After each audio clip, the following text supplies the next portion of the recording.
नमस्कार, स्वागत है आप सभी का ABPL न्यूज में और मैं हूं आपके साथ निधि बिष्ट।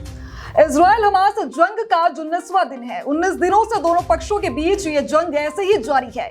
इसकी शुरुआत की थी हमास ने 7 अक्टूबर को इजराइल पर हमला करके, तो वहीं अब इजराइल भी पलटवार कर रहा है। लेकिन ये युद्ध आखिर किस वजह से हो रहा है, ये जानना बेहद जरूरी है। हमास फिलिस्तीन का कट्टरपंथी इस्लामिक संगठन है। बात है 1948 की, जब इजराइल को आजादी मिली थी। अगर आप देखेंगे तो फिलिस्तीन के 1948 में 2 हिस्से हुए थे, एक बना इजराइल और एक बना फिलिस्तीन। 1948 में फिलिस्तीन का बंटवारा बेल्फोर घोषणा पत्र के तहत किया गया। यह कॉन्सेप्ट अंग्रेज ही लेकर आए थे। ऑर्थर बेल्फोर ब्रिटेन के विदेश सचिव थे, जिन्होंने फिलिस्तीन में यहूदियों के लिए एक अलग देश बनाने की जरूरत बताई थी। बंटवारे के समय फिलिस्तीन की कुल जमीन का 44% हिस्सा इजराइल और 48% फिलिस्तीन को दिया गया। वहीं यरूशलेम, जो कि इजराइल और फिलिस्तीन दोनों अपनी राजधानी होने का दावा करते हैं, 8% जमीन देकर इसे यूएनओ का हिस्सा बना दिया गया। यूएनओ के पास जो हिस्सा था उस पर ना तो इजराइल अपना हक दिखा सकता था और ना ही फिलिस्तीन। अब इससे अरब देश नाराज हो गए।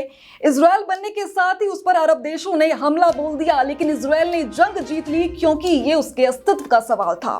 दरअसल ये शहर 3 धर्मों की आस्था का केंद्र है, ईसाई, मुस्लिम और यहूदी।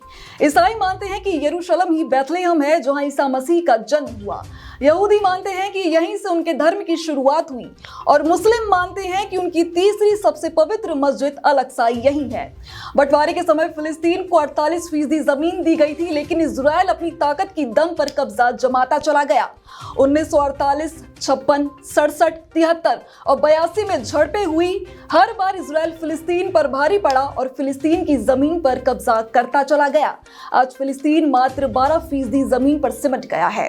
अब फिलिस्तीन अपनी जमीन इजराइल से वापस चाहता है, लेकिन इजराइल ने कहा कि उसने जंग जीतकर जमीन को हासिल किया है, इसलिए वो किसी भी कीमत पर जमीन वापस नहीं करेगा। आज फिलिस्तीन का बचा हुआ जमीन का हिस्सा भी 2 टुकड़ों में बंट चुका है। पहला वेस्ट बैंक और दूसरा गाजा पट्टी। वेस्ट बैंक में रहने वाले समस्या का शांतिपूर्ण तरीके से हल चाहते हैं, तो वहीं गाजा पर हमास का कब्जा है। वो जंग के जरिए जमीन पर कब्जा करना चाहता है।